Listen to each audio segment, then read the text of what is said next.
예.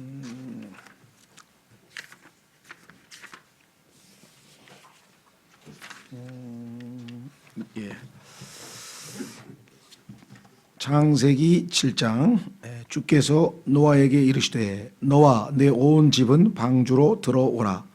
이 세대에서 내가 내 앞에 의로운 것을 내가 보았느니라. 너는 모든 정결한 짐승 중에서 수컷과 그것의 암컷을 7마리씩 취하고 또 정결하지 않은 짐승 중에서 수컷과 그것의 암컷을 2마리씩 취하며 공중의 날짐승 중에서도 수컷과 암컷을 7마리씩 취하여 씨가 온 지면 위에 살아남게 하라. 이제 이래 뒤에 내가 밤낮으로 40일 동안 땅 위에 비가 오게 하여 내가 만든 모든 생명체를 지면에서 끊어 멸하리라 하시니라. 주께서 노아가 주께서 자기에게 명령하신 모든 것에 따라 행하였더라. 땅 위에 물들의 홍수가 임할 때 노아가 600세더라. 노아가 홍수의 물들로 인하여 자기 아들들과 자기 아내와 자기와 함께한 자기 아들들의 아내들과 함께 방주로 들어갔고 정결한 짐승과 정결하지 않은 짐승과 날짐승과 땅에서 기는 모든 것 중에서 하나님께서 노아에게 명령하신 대로 수컷과 암컷이 2마리씩 노아에게 나와 방주로 들어갔더니 이래가 지나서 땅 위에 홍수의 물들이 임하니라. 노아의 생애에서 600째 해 둘째 달 곧 그 달 17일 바로 그날에 큰 기품의 모든 샘들이 터지고 하늘의 창들이 열리며 비가 밤낮으로 40일 동안 땅 위에 쏟아졌더라. 바로 그날에 노아와 노아의 아들들인 셈과 함과 야펫과 노아의 아내와 그의 아들들과 함께한 그들의 세 아내가 방주로 들어가되 그들과 모든 짐승이 그것의 종류대로 모든 가축이 그것들의 종류대로 땅에서 기는 모든 것이 그것의 종류대로 모든 날짐승 곧 모든 종류의 모든 새가 그것의 종류대로 들어갔고 속에 생명의 숨이 있는 모든 육체 중에서 둘씩 노아에게 나와 방주로 들어가니 들어간 것들은 하나님께서 그에게 명령하신 대로 모든 육체의 수컷과 암컷이더라. 그것들이 들어가매 주께서 그들 안에 넣고 닫으시니라. 홍수가 땅 위에 40일 동안 있었으므로 물들이 불어나 방주를 띄우니 방주가 땅 위로 들리더라. 물들이 넘쳐서 땅 위에 크게 불어나매 방주가 물들의 표면 위로 올라갔으며 물들이 땅 위에 크게 넘침으로 온 하늘 아래에 있던 모든 높은 산이 덮였더라. 물들이 불어서 15큐빗 위로 오르매 산들이 덮이고 땅 위에서 움직이던 모든 육체가 죽었으니 곧 날짐승과 가축과 짐승과 땅에서 기는 모든 기는 것과 모든 사람이라. 마른 육지에 있던 모든 것 중에 콧구멍에 생명의 숨이 있던 모든 것이 죽었더라. 지면 위에 있던 모든 생명체 곧 사람과 가축과 기는 것과 하늘의 날짐승이 멸망하였더라. 그들이 땅에서 멸망하였고 오직 노아와 그와 함께 방주에 있던 자들만 살아남았더라. 물들이 150일 동안 땅 위에 넘쳤더라.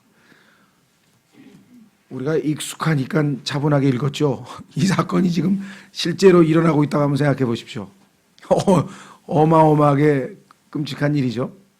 정말 이 어마어마한 심판이 인류 역사에 있었다는 것. 여기에 대해서 이제 과학적으로 뭐 과연 지구 전체가 다 물에 잠겼느냐 안 잠겼느냐, 근동 즉 중동 지방의 국지적인 홍수가 아니냐, 뭐 별의별 얘기가 다 있습니다. 뭐 호기심이 있으신 분들은 뭐 그거 보셔도 되는데요. 그야말로 제가 볼 때는 많은 것이 시간 낭비고요.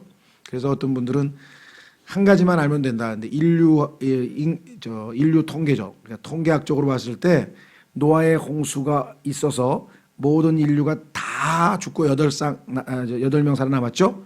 그 사건이 없었더라면 현재 지구상의 인류가 8천억이에요.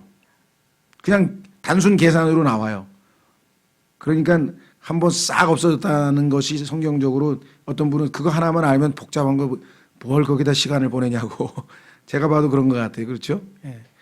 가장 정확한 수학적 계산으로 보면 인류의 그 인구 증가는 단순히 수학 계산으로 나올 거 아니에요. 그러니까 한번 중간에 노아의 홍수로 싹 다 죽지 아니하였더라면 자동적으로 지금 현재 인류의 총 인구가 8천억 명이 돼야 된다는 것이죠. 예, 그래서 뭐 제가 그냥 그 여러분들에게 그냥 귀에 좀 남게 한 가지만 말씀드렸습니다만은 관련 책은 무지하게 많습니다. 그래서 이제 과학적으로 왜 국지적인 홍수가 아니고 전 세계적인 우주적인 거냐, 뭐 어떤 분들은 뭐 쉽게 얘기해서 이 에베레스트 산이라든가 세계 가장 높은 산들 속에서 뭐 물고기 화석도 나오고 뭐 그거 몇 가지만 알면 되지 뭐 이렇게 복잡하게 알기 원하십니까? 그런데 또 사람마다 각자 그런 지적 호기심이 있어서 자세하게 좀 알아보고 싶으신 분들도 있거든요. 예, 그런 분들은 지금 뭐 많은 책들이 지금 나와 있기 때문에 또 그런 강의를 전문적으로 하는 인터넷 이 특강도 굉장히 많습니다. 성경과 과학이라고 하는 테마로 들어가면 뭐 쟁쟁한 특강들이 많아요. 그래서 이제 그런 거는 거기서 좀 보완을 하시면 좋겠다 그런 말씀이고요. 저희는 좀 영적으로 중요한 것들을 좀 다루고 넘어가려고 합니다. 자, 우선 7장 1절에 보면은 주께서 노아에게 이르셨다. 얼마나 감격스럽습니까? 그렇죠? 이 위기 상황에, 절대절명의 위기 상황에 하나님께서 자신의 심판을 집행하시는데 노아를 살리시기 위해서 지금 노아하고 개인적으로 지금 그 방법을 일일이 가르쳐 주고 계시잖아요. 우리에게 복음을 전해서 구원을 일일이 가르쳐 주시고 예수 그리스도의 재림 때의 그 심판에서 그 하나님의 진노의 잔에서 우리를 면하게 해 주시는 것과 별반 다름이 없죠. 그렇죠? 자, 너와 내 온 집은, 자, 여기서 집이라고 하는 단어, 성경에서는요, 이 집이라고 하는 단어가 가족이라고 하는 단어로 많이 쓰이죠. 그렇죠? 그래서 사람들은 집이라고 생각하면은 어떤 이 물리적인 이 건축물만 생각하는데 성경에서는 그 안에 살고 있는 사람에 대해서도 집이란 용어를 자주 씁니다. 제일 유명한 구절이 주 예수 그리스도를 믿으라 그리하면 내가 구원을 얻고 내 집이 구원을 받으리라. 이게 사도행전 16장 31절이죠. 한번 펴보겠습니다. 사도행전 16장 31절은 아마 여러분들 지하철이나 뭐 역에 가면은 거울이 하나 기증되어 있고 그 거울 밑에 보면은 이런 구절이 성경이 딱 써 있어요. 아마 교회들에서 자기 교회 홍보하기 위해서 거기다가 이렇게 기증들을 많이 하는 것 같아요. 근데 보면은 심히 안타깝죠. 왜 안타깝냐? 변개된 성경 구절을 써놓으니까 안타깝죠. 예, 자, 한번 확인해 보겠습니다. 사도행전 16장 31절. 우리말 성경 한번 제가 조금 확인해 봐야죠.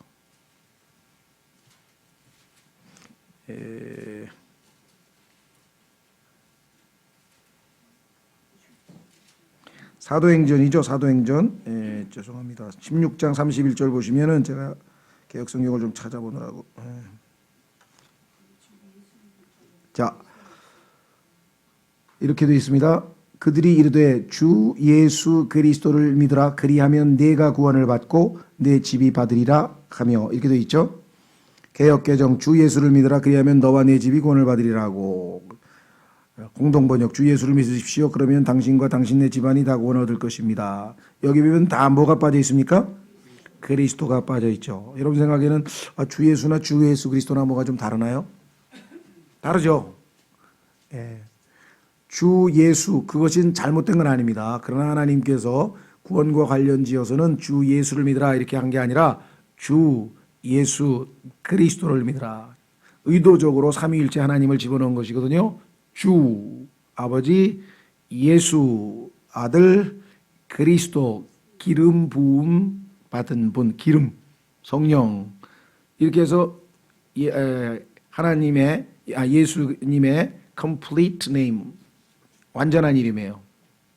예를 들면은 그 미국 사람들 이름 보면은 뭐 자기 이름이 있고 그다음에 이제 뒤에 성이 나오죠. 뭐 로널드 레이건 뭐 이렇게 나오잖아요. 그다음에 그런데 존 F 케네디 그러죠. 그러면 존은 자기 이름이고 케네디가 성인데 F가 들어가 있잖아요. 그러면 요거는 이제 뭐 세례명이라 그래서 가톨릭에서는 뭐 피츠제럴드라고 하는데요. 그 이름 그래서 컴플리트 네임 하면은 그것까지 다 집어넣어야 돼요. 이름이 길어지죠. 이름이 길어져. 예.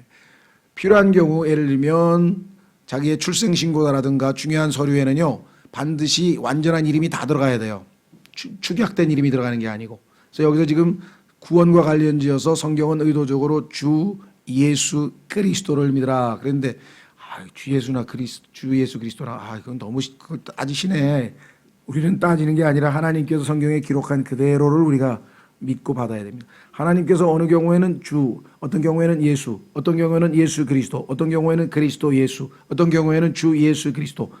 다 하나님께서 무슨 의미가 있으니까 썼지. 하나님께서 뭐 심심해서 그냥 뭐 줄였다 내렸다 그건 아니잖아요. 그렇죠? 조심하셔야 됩니다. 자, 그래서 우리는 다시 돌아옵니다. 또 집과 관련, 여기 집이라고 돼 있죠. 내 집이 구원을 받으리라. 근데 실제로 히브리서 11장 7절로 가면 노아와 나머지 7 식구가 구원을 받았는데 그걸 집이라 그랬어요. 노아가 자기 집을 구원했다 이렇게 써 있어요, 성경에. 그러니까 가족들을 얘기할 때 쓰는구나. 히브리서 11장 7절. 믿음으로 노아는 아직 보지 못한 일들에 대해, 믿음은 항상 보지 못한 것들에 대한 얘기입니다. 눈에 보이는 것은 믿음이라고 그러질 않죠. 믿음은 보이지 않는 것의 증거라 그랬죠. 바라는 것의 실상이고. 자, 히브리서 11장 7절. 믿음으로 노아는 아직 보지 못한 일들에 대해 하나님으로부터 경고를 받고 두려움으로 움직여 방주를 예비함으로. 부모의 말에 경외심을 갖고 두려움이 있는 자녀는 빗나가지 않죠. 그렇죠? 부모의 말들을 우습게 여기면 이제 쉽게 빗나간다. 그래서 과거에도 권위 있는 부모의 말이 먹혀 들어가는 집안은 제대로 된 집안이죠. 여기 보니까 뭐라고 있는 거 아니? 두려움으로 움직여 방주를 예비함으로 뭘 구원했다 그랬어요? 자기 집을. 실제로 구원한 거는 7명의 가족이었죠.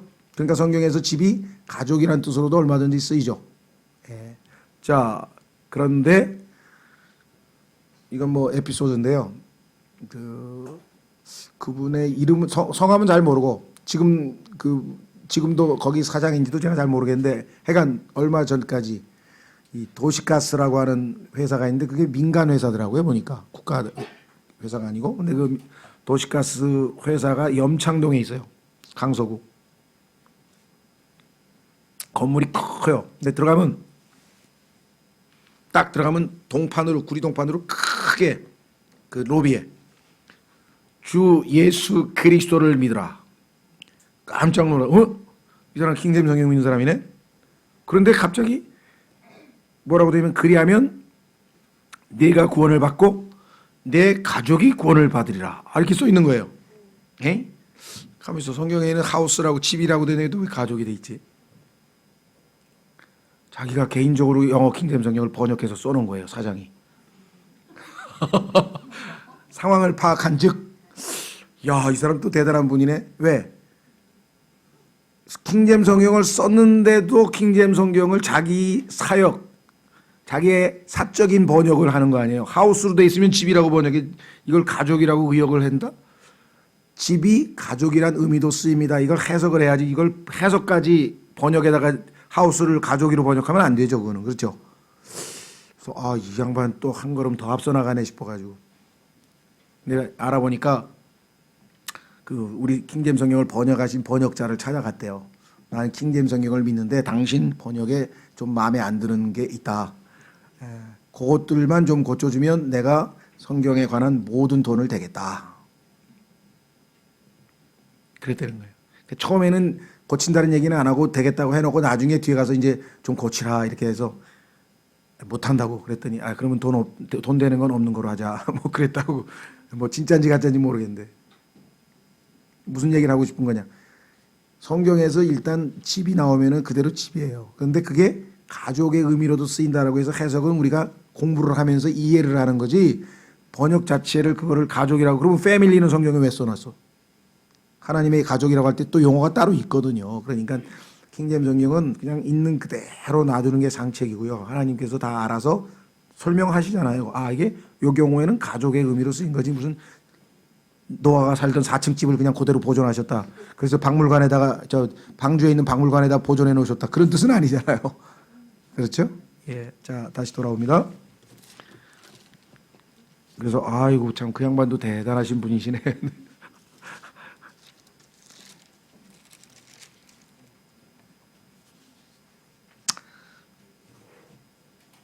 자, 다시 돌아옵니다. 노아에게 이르시되 너와 내 온 집은 방주로 들어오라. 여기에서 이제 주님의 초청이 있네요. Come thou 뭡니까? And all thy fires into죠. Come into. come이라고 하는 이 초청이 성경에서 얼마나 감사합니까? 그렇죠? 아니 오라 그래야지 가지 우리가 어떻게 감히 하나님 앞에 나가겠어요, 죄인이. 그렇죠? 예, 주님께서 모든 걸 다 예배해 놓으시고 오라고 지금 초청을 했는데 성경에 보면은 이 오라는 초청이 성경에 굉장히 자주 있어요. 특히 우리가 이제 두 군데만 자꾸 우리는 그 다음으로 넘어가는데 성경의 첫 번째 오라가 이거예요. 오라 오라 뭐예요? 그 다음에 맞나요? 오라 오라 방황치 말고 오라. 그렇습니다. 예수님께서 구원 초청할 때도 그렇게 우리가 찬송가 불렀죠. 예, 마찬가지예요. 예수님께서 어떻게 초청하시나 수고하고 무거운 짐진 자들아 다 내게로 오라 그랬어요. 확인해 보겠습니다. 참 예수님이 오라했는데도 안 오시는 분도 계시면 참 대단한 심장인 것 같아. 그렇죠? 창조주 하나님께서 인간의 몸을 입고 찾아와서 이 땅에서 오라 그러는데 거기다가 안식을 주시겠다 그랬는데 안 온다. 그러니까 인간의 고집이라고 써 있잖아요. 너희의 그 회개하지 않는 그 너희 고집 때문에 구원을 못 받는다고 로마서 2장에 써 있잖아요. 그렇죠? 주님이 오라는데 안 왔으니까. 자, 마태복음 11장 27절. 마태복음 11장 28절. 마태복음 11장 28절. 수고하고 무거운 모든 자들아 수고하고 무거운 짐진 모든 자들아 너희는 내게로 오라. 우리말은 구조상 동사가 맨 뒤로 갑니다만은 영어는 여기도 그렇고 창세기 7장도 그렇고 다 come. 여러분들 come 이거 저도 굉장히 좋아하거든요. 그래서 제가 우리 수련회 팜플렛 보면 항상 써놨어요. 와서 보라. 그래서 우리는 영어로는 come and see. 와서 보라. 이거 누가 얘기했죠? 빌립이 나다나엘 보고 와서 보라. 그죠? 와서 보라. 이거 우리도 구원 초청할 때 쓰는 표현이거든요. come and see. come. 그랬습니다. 자, 성경의 마지막 come 보겠습니다. 마지막에도 역시 구원 초청이네요. 성경의 처음도 중간도 다 구원 초청인데요. 이 초청이 last예요. last call, 마지막 부름인데요. 이거를 거부하면 이제 뭐 더 이상 없죠. 계시록 22장 17절. 계시록 22장 17절.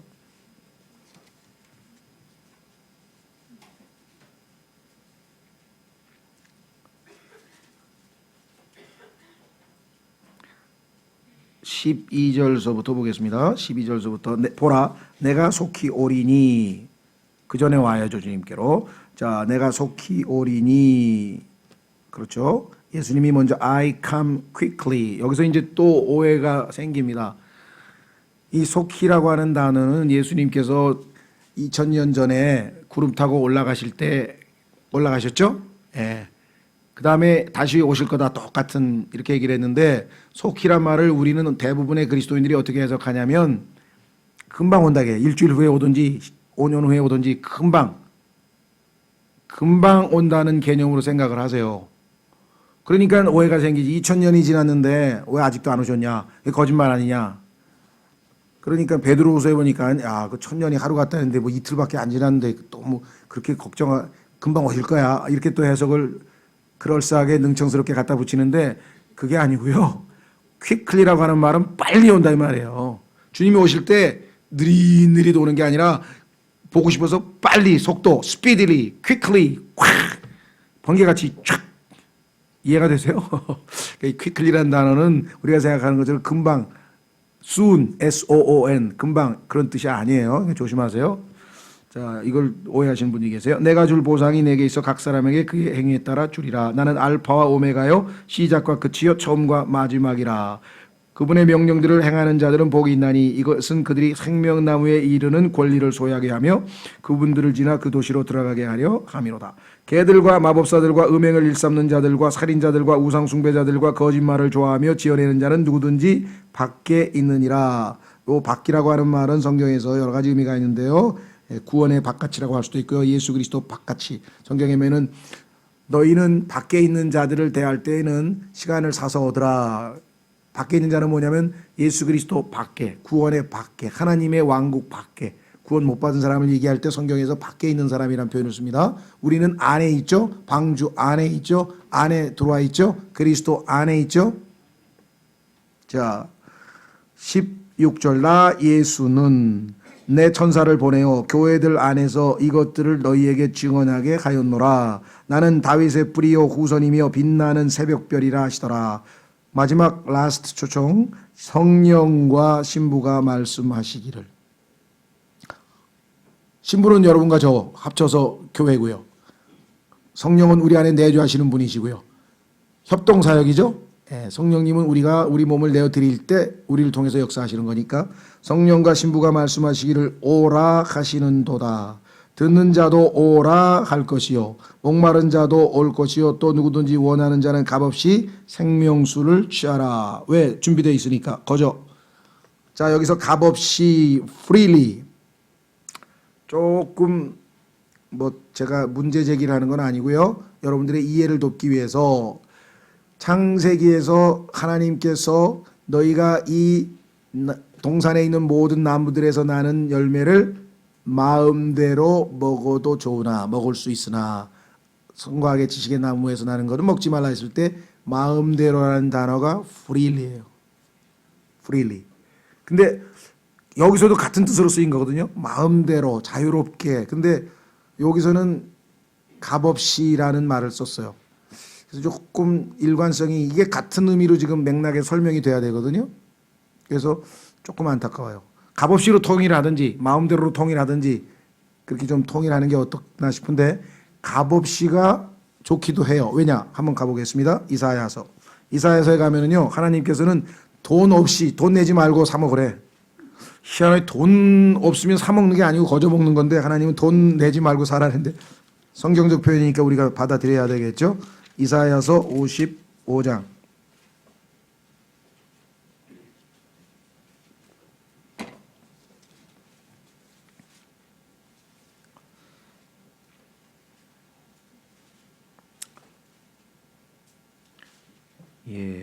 이사야서 55장에 호, 우리말로는 오호 이렇게 번역했네요. 그러니까 오호, 목마른 모든 자들아 너희는 물로 나오라. 돈 없는 자도 오라. 너희는 와서 사 먹되 참으로 와서 돈도 내지 말고 값도 치르지 말며 포도즙과 젖을 사라. 다시 말하면 공짜로 먹으라 이 소리죠. 그렇죠? 공짜로. 자, 그래서 계시록에서는 값없이라고 하는 말을 썼고요. 창세기에서는 아마 하나님께서 그렇게 돈에 관심이 없을 것 같은데 값없이란 말을 쓰셨을까? 그냥 마음대로 이게 마음대로 값없이. 그러다가 어떤 부분에서는 문맥이 좀 자연스럽게 매끈하게 풀려니까 그냥 거저 먹어라. 그러니까 영어의 freely라고 한 단어를 영어는 이렇게 여러 구절들을 비교하면 딱 이렇게 좋은데 우리는 거저로 했다가 마음대로 했다가 또 값없이로 하니까 이 구절들이 연결 구절이 딱 돼서 참고 구절로 설명이 잘 안 되는 경우가 있어서 그걸 이해시키기 위해서 도움을 받기 위해서 우리가 영어 얘기를 하는 거지 영어를 자랑하거나 무슨 이런 한글 성경에 대해서 문제를 삼거나 그런 건 아니에요. 하나님께서 영어를 주셔서 우리가 이렇게 영어는 똑같은 단어구나 이게 같은 의미구나 그러면 이해가 되잖아요. 그렇죠? 로마서 5장 얼마나 중요한 단어인가 이 단어인가 보십시오. 로마서 5장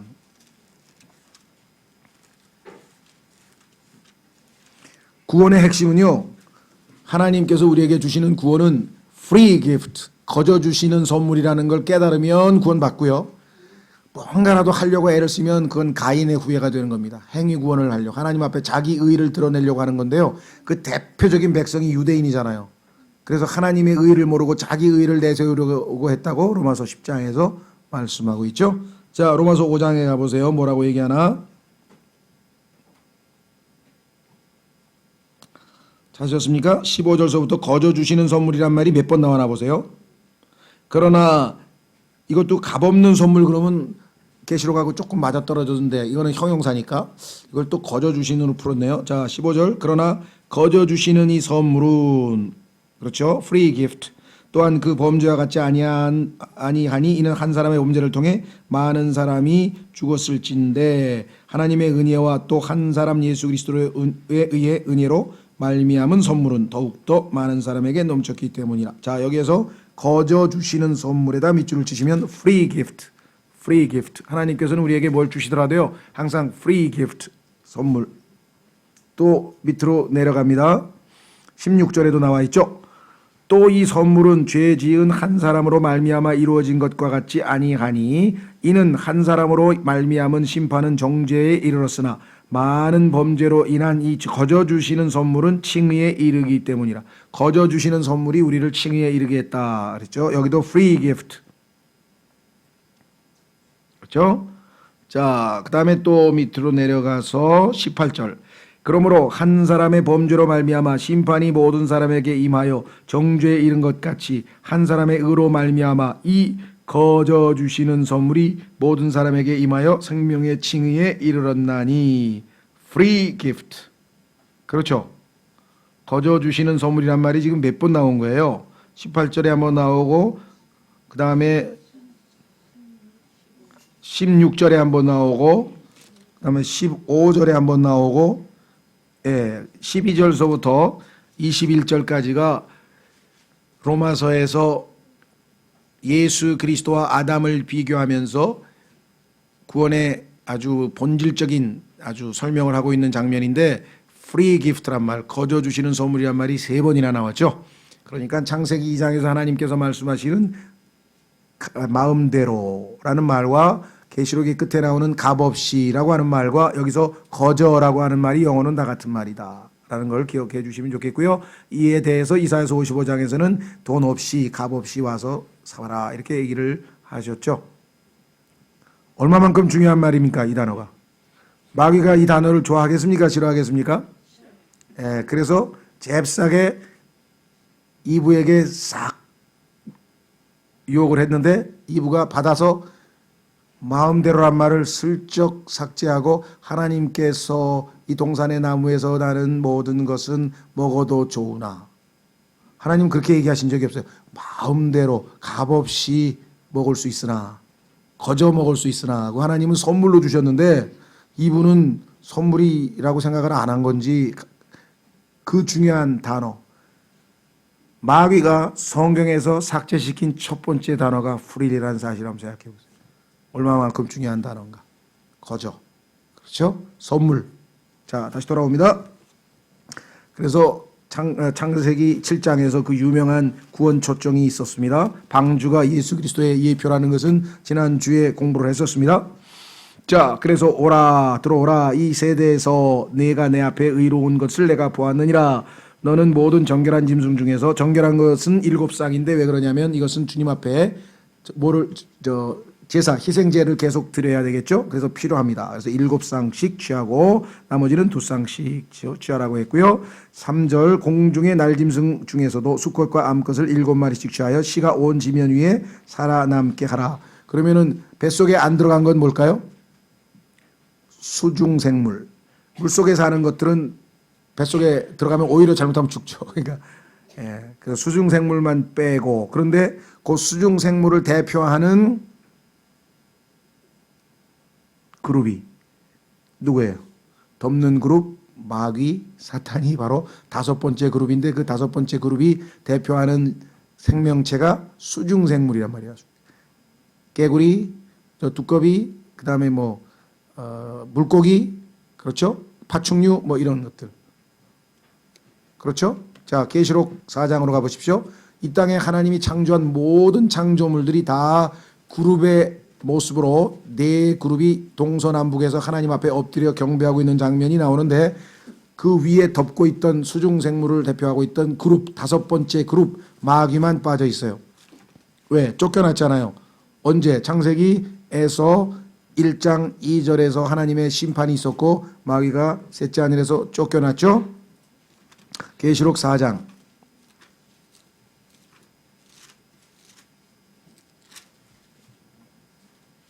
계시록 4장. 찾으셨습니까? 예, 6절. 계시록 4장 6절. 셋째 하늘에 하나님의 왕좌 앞의 모습인데요. 그 왕좌 앞에 수정 같은 유리바다가 있고, 예, 이 유리바다가 그 7장에 나오는 기품이라고 하는 그 기품에서 터져 나온 물이 온 우주를 지구를 덮어서 홍수가 났는데, 그 기품의 맨 위 표면, 그러니까 하나님의 왕좌가 놓여 있는 그 표면이 얼어 있어요. 그래서 구약에 보니까 얼어 있어서 그것을 유리바다라고, 유리처럼 투명한 얼음이기 때문에 유리바다라고 얘기를 했고, 계시록에도 15장에 유리바다라고 나옵니다. 그러니까 저 맨 위에 그래서 요즘에 그 성구를 다 크리스탈로 하나? 그런 건가요? 유리바다하고 비슷하게 만들려고 다 크리스탈로 요즘에 하나요? 자, 그래서 4장 6절 보십시오. 그 왕좌 앞에 수정 같은 유리바다가 있고, 왕좌 한가운데와 왕좌 둘레에는 앞뒤에 눈이 가득한 네 짐승이 있더라. 첫째 짐승은 사자 같고, 사자는 아시다시피 육식동물이죠. 야생동물. 둘째 짐승은 송아지, 가축. 셋째 짐승은 사람, 인간. 넷째 짐승은 날아다니는 독수리, 날짐승. 그러면 뭐가 빠져 있어요? 물고기와 물속에 있는 수중생물은 다 빠져 있잖아요. 자, 의미심장하죠. 그렇죠? 하나님께 반역을 저질렀던 그룹이 속해 있던. 그래서 성경에 보니까 마귀는 고래로도 예표되고, 그렇죠, 용으로도 예표되고, 그 다음에 계시록에 가면 나쁜 악한 영들이 짐승의 입에서 나오는데 깨구리 같은 영이 나왔다고 성경에 써 있고, 그렇죠. 그 다음에 요나서에서 요나를 삼킨 자도 큰 물고기라 그랬고, 그렇죠. 이 물고기가 왜 수중 생물이 왜 마귀와 연관이 있는지는 성경에 굉장히 여러 가지 증거들이 있다 그랬습니다. 다시 돌아옵니다. 창세기 7장.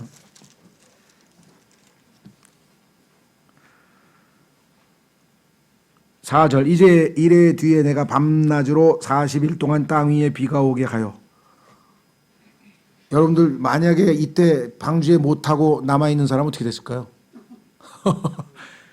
만약에 24시간 동안 이틀만 비가 와도 아마 생지옥이 될 것 같은데, 24시간 계속 비가 내리는데 이틀 내내 내렸다. 뭐 길게 잡아서 일주일 내내 내렸다. 24시간. 그럼 벌써 뭐 공포가 뭐 아주 어마어마하겠죠. 예. 40일 동안 내렸는데, 자, 내가 만든 모든 생명체를 지면에서 끊어 멸하리라. 하나님의 진노가 이제 아주 크게 달하셨습니다. 5절. 노아가 주께서 자기에게 명령하신 모든 것에 따라 행하였더라. 이들만 구원받는 거죠. 하나님의 말씀에 순종하는 자들. 땅 위에 물들의 홍수가 임할 때 노아가 600세였더라. 노아가 홍수의 물들로 인하여 자기 아들들과 자기 아내와 자기와 함께한 자기 아내들의 아내들과 함께 방주로 들어갔다고 할 때 들어란 말이 우리 말로는 동사로 되어 있지만 영어에 in이에요. went in 안으로 들어갔죠. 그리스도 안에 있다는 이 안이란 단어, 영어의 in이라고 하는 단어 자체가 가지고 있는 구원론과 관계 어마어마하게 중요하죠. in Christ, in Adam, 아담 안에 있느냐 그리스도 안에 있느냐에 따라 우리의 운명이 달라지고요. 물 안에 있느냐 방주 안에 있느냐에 따라 여기에 운명이 좌우돼 버렸다는 사실을 우리가 알 수 있죠. 자, 그래서 다시 돌아옵니다. 교재로, 성경으로. 노아가 홍수의 물들로 인하여 자기 아들들과 자기 아내와 자기와 함께한 아기 아들들의 아내들과 함께 방주로 들어갔고, 정결한 짐승과 정결하지 않은 짐승과 날짐승과 땅에서 기는 모든 것 중에서 하나님께서 노아에게 명령하신 대로 수컷과 암컷이 2마리씩 노아에게 나와 방주로 들어갔더니 이래가 지나서 땅 위에 홍수의 물들이 임하니라. 노아의 생애 600째 해, 600살이죠. 둘째 달 곧 그달 17일 바로 그날에 큰 기품의 모든 샘들이 터지고 하늘의 창들이 열리며. 사람들은 하늘의 창이라고 생각하니까 이 대기권에 있는 곳에서 어디가 열렸나보다 생각하지만 그렇지 않습니다. 하늘의 창은 아까도 얘기했지만 첫째 하늘이 성경에 보니까 애트모스피어, 이 스카이라고 하는 대기권이 있는 것이 첫째 하늘이고요. 그 다음에 우주 스페이스라고 해서 우리가 우주 탐험하는 우주 공간이 바로 둘째 하늘이고요. 그 다음에 거기가 물층으로 되어 있는데 지금은 얼어 있죠. 절대 영도 마이너스 273도 딱 얼어 있고요. 그 다음에 물이 어마어마한 물층이 있고요. 이 물은 학자들에 따라 다른데요. 지구에 있는 바다의 약 10억 배가, 아니 30억 배, 뭐 상상을 초월하죠. 오늘 아침에 제가 어제 신문인가요? 어제 무슨 국민일보인가요? 뭘 보니까 그 허블 망원경으로 130억 광년까지 지금 추정이 된대. 이게 관찰이 되는데 은하 지금 알고 있는 우리가 발견해서 알고 있는 은하의 10배가 아니지. 몇 배야? 100배인가? 지금 약간 그거보다 훨씬 더 많은 은하가 있대요. 90% 10배인가 보다. 그러니까 10배나 더 많은 은하가 있어서 우리가 알고 있는 은하는 10%에 불과하다 이렇게 써놨더라고요. 그러니까 은하가 어느 정도 있냐면요. 은하계라고 하는 것은 지금 태양을 중심으로 해서 우리가 살고 있는 이 태양계에 별이 1000억 개예요. 그러니까 1000억 개 정도의 별들이 하나 모이면 이게 은하계, 태양계라고 하는 은하계예요. 그럼 1000억 개짜리의 은하가 1조 개인가 있다는 거예요. 전 세계 우주에. 그러니까 도저히 무한이라고 하는 개념을 인간이 이해할 수 없다. 잘 발견해서 다 은하에 대해서 확인했는 줄 알았는데 그 다음에 발견된 걸 보니까 10배가 더 나왔는데 그게 거기서 멈춘 게 아니라 끝없이 무궁무진하다고 성경에 나와 있잖아요. 끝없이 팽창하잖아요. 뭐 스티븐 호킹 얘기 안 하라도 우주의 팽창에 대해서는 과학자들이 일치된 견해를 얘기하는데 어느 정도 팽창인지가 지금 스스로들도 감이 안 잡히는 거예요. 본인들도. 그렇죠? 예. 그리고 그 물층을 넘어서 유리바다가 있고 유리바다가 있고. 자, 그래서 성경에서 다시 돌아옵니다. 이 딥이라고 하는 것은 창세기 1장에 나오는 기품인데 이것을 사람들은 어떻게 생각하냐면요. 기품 하니까 저 땅 깊은 곳에서 지하수가 터졌나 보다. 아니, 지구를 다 완전히 덮었는데 지구 속에 지구를 덮을 만큼의 지하수가 있으면 그게 상식적으로 말이 됩니까? 지구가 훨씬 큰데 그거를 완전히 다 덮을 만큼의 물인데 지구 속에 깊은 곳에 그 물이 들어있냐 이 말이에요. 상식적으로 생각해도 말이 안 되죠. 그래서 위에 있는 곳에서 온 것이고요. 하늘에 창들이 있는데요. 하늘에는 문도 있고 창도 있어요. 문자 그대로. 그 빌 게이츠가 자기의 그 뭡니까 컴퓨터 그 뭐 만들면서 소프트웨어를 만들면서 윈도우즈라고 하는 걸 만들었잖아요. 하늘에서도 하나님께서 이 창문을 통해서 이 땅을 지금 내려다보고 계신다는 말이 성경에 나오는데 설마 하늘에 창들이 있을까? 그래서 어떤 구약에 보면 한 사람이 다 굶어 죽게 생겼는데 가보니까 어마어마하게 많은 양식을 하나님이 주셨는데 하늘에 창들이 혹시 있을지라도 이렇게 많은 양식이 있을까라고 하면서 하늘에 창들이 없다고 의심하는 발언을 했다가 죽었어요. 하나님께서. 하나님 말씀 안 믿어가지고 그 얘기가 성경에 나와요. 그건 이제 기억이 안 나지만 한번 찾아보세요. 그래서 하늘에 창들이 있다고 성경에 써 있어요. 분명히. 자, 다시 돌아옵니다. 있는 그대로 믿으시면 됩니다. 문도 있고 창도 있습니다. 근데 여기는 창만 나왔네요. 기품, 셋째 하늘에 있는 기품의 모든 샘들이 터졌어요. 비가 밤낮으로 40일 동안 땅 위에 쏟아졌더라. 바로 그날에 노아와 노아의 아들들인 셈과 함과 야벳과 노아의 아내와 그의 아들들과 함께한 그들의 새 아내가 방주로 들어가되. 하나님께서 반복해서 이 사실을 4번에 걸쳐서 계속 강조하고 계시네요. 자, 그들과 모든 짐승이 그것의 종류대로 모든 가축이 그것의 종류대로 땅에서 기는 모든 것이 그것의 종류대로 그것의 종류대로 그것의 종류대로 그것의 종류대로. 이 말이 창세기 1장에도 엄청 반복되고 여기도 엄청 반복되고 성경에서도 엄청 반복되죠. 왜 그럴까요?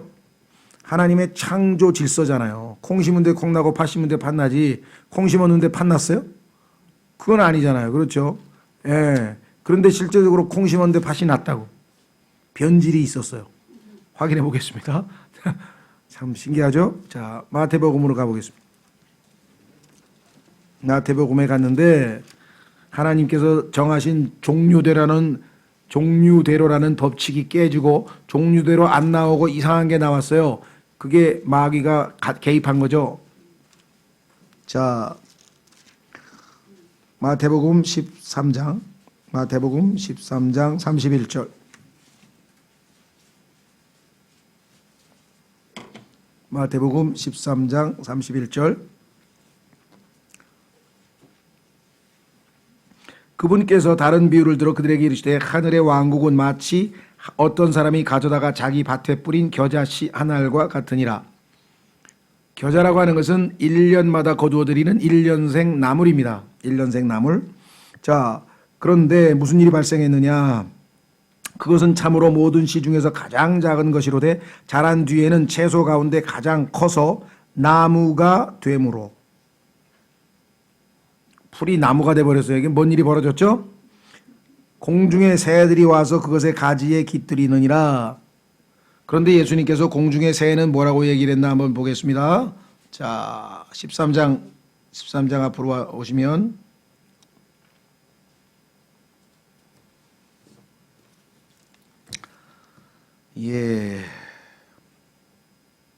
공중의 새에 대한 설명이 어디 있죠? 거기 4절 여기 있네.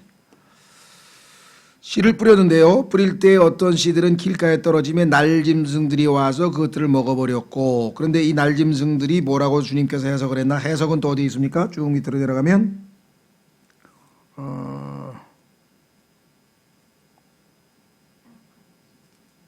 몇 절이 있어요? 바로 그 밑에 있을 텐데. 19절이네. 사악한 자라 그랬죠? 자, 어떤 사람이 왕국의 말씀을 듣고서 깨닫지 못할 때에는 그 사악한 자가 와서 그의 마음속에 뿌려진 것을 채워가나니, 이렇게 되어 있습니다. 그러니까 새는 마귀들을 예표하고 있는 것으로 성경에 나와 있고요. 그렇죠. 우리 속담에도 뭐 밤말은 쥐가 듣고 낮말은 새가 든다 그런 표현이 있죠. 그래서 이 날짐승, 모기, 파리, 그다음에 새들 이런 것들은 성경에서 다 마귀들과 직접적인 연관이 있는 표현들인데요. 자, 그러니까 어떤 일이 발생했습니까? 1년생 나물. 그런데 예수님께서는 너희가 믿음이 겨자씨만한 믿음만 있더라도 이 산을 뽑아서 옮겨도 된다 이렇게 얘기를 하셨는데, 겨자씨는 성경에서 믿음과 연관이 있어요. 그러니까 순수한 믿음, 예수 그리스도로부터 받은 믿음이 변질돼 가지고 큰 나무가 돼서 그 나무에 마귀들이, 새들이 딱 깃들면서 오늘날 예수 그리스도께서는 초기에 순수한 믿음으로 초대교회가 시작이 됐는데, 그 교회가 버가모 교회 시대에 와서 세상 권력과 황제와 결탁을 하고 그 다음에 세상과 혼인을 해서 변질이 돼서 큰 종교가 돼서 그 종교에 온갖 마귀들이, 새들이 다 앉아서 가톨릭이라고 하는 완전히 변질된, 그죠? 이 무슨 나무라 그러나요? 쭉쭉 늘어지는 거. 야자수나무, 팜트리가 되어버린 거예요. 겉보기에는 멋있죠. 근데 사실은 원래 심기는 뭘 심었어요? 겨자씨를 심었다. 그래서 하나님께서는 이 종류대로라고 하는 것은 하나님의 창조의 질서에 관한 것이기 때문에 창세기 1장에도 계속 종류대로란 말을 반복하시는 거예요. 그렇죠? 우리도 마찬가지입니다. 예수 그리스도라고 하는 생명이 우리에 들어와 있기 때문에 우리도 그 종류대로 예수 그리스도와 같은 삶의 모습이 우리에게도 당연히 나타나야 되는 것이겠죠. 다시 돌아옵니다. 15절, 창세기 7장 15절. 속에 생명의 숨이 있는 모든 육체 중에서 둘씩 노아에게 나와 방주로 들어가니. 자, 여기 또 신기한 현상이 벌어졌네요. 짐승들이 알아서 나와왔다 그랬어요. 실제로 짐승들이 IQ가 높아가지고 가만있어 봐, 이게 지금 심판을 피해야 되겠는데 그러고 나온 겁니까? 아니면 하나님께서 보낸 겁니까? 하나님께서 보내신 거죠. 그렇죠? 하나님께서 보내셔서 들어온 겁니다. 우리도 마찬가지예요. 우리가 사실은 예수님을 찾아서 구원을 받으러 온 것 같지만요, 하나님이 보내시지 않으면 예수님께로 올 수가 없어요. 그렇죠? 어떻게 확인해 볼까요? 요한복음 6장 37절. 요한복음 6장 37절에 보시면요. 내 아버지께로 보내셔야 우리가 예수님께로 갈 수 있어요. 요한복음 6장 37절.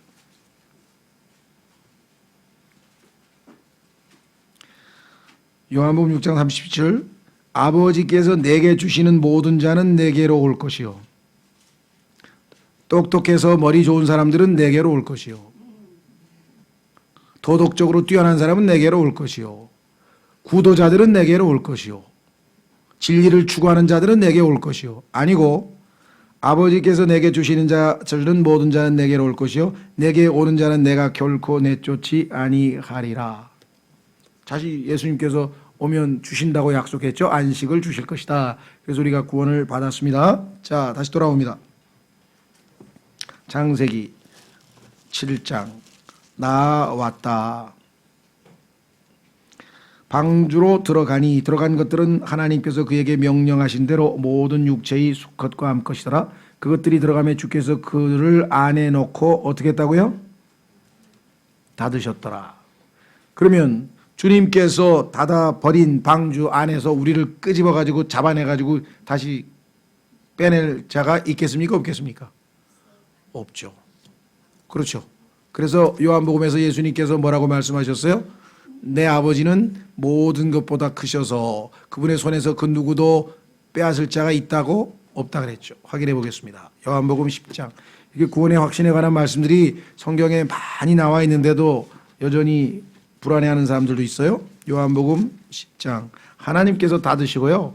그러면 그 누구도 방주에서 우리를 끄집어낼 수는 없습니다. 요한복음 10장 28절. 요한복음 10장 28절. 내가 그들에게 영원한 생명을 주노니 그들이 결코 멸망하지 않을 것이요 또 아무도 내 손에서 그들을 빼앗지 못하리라. 그들을 내게 주신 내 아버지는 모든 것보다 크심에 아무도 내 아버지 손에서 능히 그들을 빼앗지 못하느니라. 그렇죠? 구원의 완전한 확신이 우리에게 있습니다. 다시 창세기로 갑니다. 하나님께서 닫으셨습니다. 17절. 홍수가 땅 위에 40일 동안 있었으므로 물들이 불어나 방주를 띄우니 방주가 땅 위로 들리더라. 그렇죠? 물이 들어와서 이제 위로 떴겠죠. 물들이 넘쳐서 땅 위에 크게 불어나며 방주가 물들의 표면 위에 올라갔으며 물들이 땅 위에 크게 넘침으로 온 하늘 아래에 있던 모든 산들이 높은 산이 덮였더라. 에베레스트까지 다 덮였습니다. 물들이 불어서 15비큐빗 위로 오르며 산들이 덮이고 땅 위에서 움직이던 모든 육체가 죽었으니 곧 날짐승과 가축과 짐승과 땅에서 기는 모든 기는 것과 모든 사람이라. 자, 여기에서요 한 가지 주목할 것은 물들이 불어나는 과정을 점진적인 그 표현으로 했어요. 점점 우리 왜 뭐 피아노에서도 뭐 세게 뭐 조금 세게인가요? 조금 세게, 세게, 더 세게 막 이래서 쾅쾅쾅 이렇게 올라가듯이 이 물들이 불어나는 그 표현이 하나님께서 엄청 문학적이셔요. 그 밥 딜런 같은 사람도 노벨상을 타니 뭐 그 제대로 탄 건지 안 탄 건지 저는 잘 모르겠는데 오늘 국민일보에 보니까 뭐 거듭난 그리스도인이어 가지고 뭐 복음적인 뭐 복음송가를 쓰고 하면서 막 대서특필을 해놨더라고요. 믿어야 되는 건지 안 믿어야 되는 건지 잘 모르겠어요 저는. 그러니까 일단은 뭐 자세한 그 내용이 좀 나와 있더라고요. 그 세 번에 걸쳐서 그 아마 저 음반을 냈는데 그게 복음의 내용이 들어있는 내용들이 꽤 있나 봐요. 그 중에 한 타이틀집은 saved, 구원받은 이라는 표현의 그 타이틀곡이 있더라고요. 가사만 보면 굉장히 구원받은 사람 냄새는 많이 나는데 잘은 모르겠어요 제가.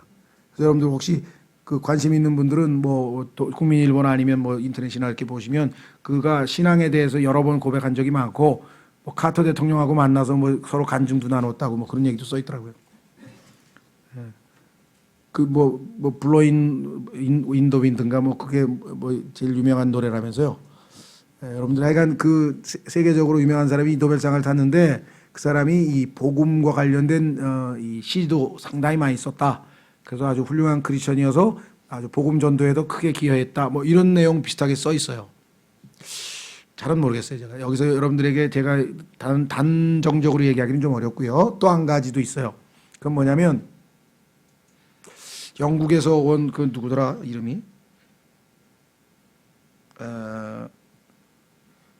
옛날에 막 우리나라에 그 이화여대에 와가지고 막 난리법석 친 그 영국 팝 가수가 뭐 누구죠? 어? 클리프 리차드.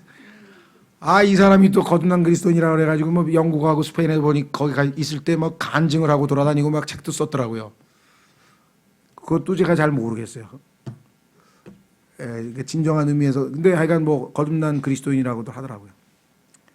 뭐 그분들을 통해서 이렇게 하나님께서 또 역사하셨다면 뭐 하는 거지만 저는 이제 그쪽 분야에 대해서 좀 분야 아니기 때문에 관심 있는 분들을 하여간 좀 정보만 드리고요. 그 다음에 자 4절 보십시오. 7장 4절 하나님이 얼마나 문학적 표현에 능통하신 분인가. 4절에 보면은요 비가 온다 그랬어요. 비가 온다. 4절 뭐 비 오는 거야 뭐 rain이니까 rain 뭐 문제가 올 거 없죠. 7절에 가면은 뭐라고 돼 있냐 홍수의 물들이란 표현 썼어요. 이 홍수의 물들하면 이제 상당히 이제 엄청난 비가 온 거죠. 홍수란 단어도 그렇고 물들이라는 복수까지 나왔어요. 그 다음에 11절 가면은 뭐라고 돼 있냐면요 큰 기품의 모든 샘들이 터졌다. 이건 뭐 엄청나게 우리나라는 뭐 바켓으로 쏟아 붓는다 그러나요? 그런 표현이 있죠. 그런 거 이상의 표현이죠. 이건 뭐 큰 기품의 모든 샘들이 터지고 그 다음에 하늘의 물들이 열렸다 그랬고 창문이 열렸다 그랬고요. 17절로 가면 또 점진적으로 이 강도가 막 점점 높아집니다. 세져갑니다. 그 다음에 뭐라고 되어 있습니까? 17절에 물들이 불어났다는 표현을 썼네요. 17절에 물들이 불어났다. increased란 말 썼네. increased. 저희 교회 어떤 형제가 질문을 했더라고요. 성경에 보니까 increase 잘하다, grow 잘하다, 둘 다 잘하다로 성경에 나와 있던데 이게 increase는 양적인 증가인 것 같고 grow는 생명의 성장 같은데요 하고 질문을 했더라고요. 할 수 없이 제가 요즘에 열심히 공부를 해야 될까 질문이 점점 이제 깊이 있게 막 들어오시는 것 같아요. 자, 하여간 여기 보니까 불었다는 말이 increase라고 나와 있고요. 그 다음에 18절에는 넘쳤다 그랬어요. prevail이라는데 넘쳤다. 뭐 점점 강도가 세져서 19절에 결정적으로 뭐가 나와 있습니까? 넘치긴 넘쳤는데 어떻게 넘쳤다고요? 크게 exceedingly 그냥 확 넘쳐 흘러버린 거예요. 그렇죠. 예. 하나님께서는 요게요. 심판도 강도, 심판도 점점 커지죠. 무슨 말 이해가 되시죠? 하나님의 우리의 삶의 영적인 축복도 점진적으로 이루어져요. 한번 가보겠습니다. 에스겔서 48장. 에스겔서 48장. 여러분 가운데서도 축복을요 찔끔찔끔 받으시는 분이 있고 그 다음에 점점 은혜를 많이 받고 축복을 많이 받아 나중에 막 충만하게 막 넘치는 사람이 있어요. 그래서 시편 기자인 다윗도 뭐라 그랬습니까? 내 잔이 넘치나이다. 이렇게 돼야 되는데 내 은혜가 부족하옵니다 주님. 뭐 이렇게 기도하면 곤란한데 넘쳐야죠. 하나님은 넘치는 걸 좋아하시는 분이신데 자 찾으셨습니까? 47장 에스겔서 47장 1절에 보시면 천년왕국에 여러분과 제가 살게 되는 그 모습이 상징적으로 나타나 있는데요. 에스겔서 47장 그 뒤에 그가 다시 나를 데리고 그 집의 문에 이르렀는데 보라 그 집의 문지방 밑에서부터 물들이 나와 동쪽으로 흐르더라. 이는 그 집의 앞면이 동쪽을 향해 서 있었기 때문이더라. 그 물들이 그 집의 오른쪽 곧 제단의 남쪽 편에서부터 내려오더라. 그때 그가 나를 북쪽을 향한 문의 길에서 데려다가 바깥 길로 인도하여 동쪽을 바라보는 길 옆의 바깥 문에 이르렀는데 보라 거기서 오른쪽에서 물들이 흘러나오더라. 손에 줄을 가진 그 사람이 동쪽으로 나아가며 1000규빗을 측량한 뒤에 나를 데리고 그 물들을 지나가는데 그 물들이 발목에까지 이르렀더라. 발목밖에 안 되래요. 찰랑찰랑. 그가 다시 그가 1000규빗을 측량한 뒤에 나를 데리고 그 물들을 지나가는데 그 물들이 무릎에까지 이르렀으며 다시 그가 1000규빗을 측량한 뒤에 나를 데리고 지나가는데 그 물들이 허리에까지 이르렀더라. 그 뒤에 그가 1000규빗을 측량하였는데 그것은 내가 건너지 못할 강이더라. 그 물들이 솟아올라 새엄칠 물이 되고 건너지 못할 강이 되었더라. 생명수가 흘러나오는데요. 철철철철 흘러넘칠 정도로 폭포처럼 쏟아져 나오니 하나님의 축복도 하나님의 심판도 단계별로, 그렇죠. 우리의 영적 성장도 처음에 뭡니까? newborn babe, 갓 태어난 갓난아기, 그죠? 예, 그 다음에 뭐라 그러냐면 little children, 어린 자녀, 그 다음에 children, 자녀들, 그렇죠? 그 다음에 young man, 청년, 그 다음에 man, 남자, 어른, 그 다음에 fathers, 아비들, 그 다음에 elders, 장로들, 나이 든 자들. 이렇게 해서 하나님께서 우리의 영적 성장도 7단계로, 신앙을 그냥 무슨 번개에 콩 불어 먹듯이 후다닥 해가지고 하루아침에 다 해치우는 거 아니에요. 그런 식으로 신앙생활은 되지도 않고 생명은 그렇게 되는 건 아니고요. 때로는 지루하다 하리만큼 생명의 현상은 더딥니다. 더뎌. 그래서 인내가 필요한 것이고요. 신앙생활에. 자, 그래서 다시 이제 마무리 짓겠습니다. 7장 끝부분 23절. 마른 육지에 있는 모든 것 중에 콧구멍에 생명의 숨이 있던 모든 것이 죽었더라. 숨이 막혔으니까 죽었겠죠. 하나님께서 이 콧구멍이란 말 썼는데 성경에 보니까 인간을 표현할 때 뭐라고 돼 있냐면요. 코로 숨을 쉬는 자, 그를 중히 여길 까닭이 무엇이냐. 하나님 보시기에는 코로 숨을 쉬는 자는 뭐 심각하게 생각할 필요가 없어. 왜? 콧구멍만 막으면 죽으니까. 그래서 성경에 보면요. 왕 죽일 때 간단해요. 그냥 소미불에다가 물 쭉 적셔가지고 주무시는데 그냥 딱 덮어놔. 그러면 그냥 좀 있으면 죽어. 그래서 나는 너를 내 리스트에다 올려놓기도 싫다. 왜? 그냥 너무 형편없으니까.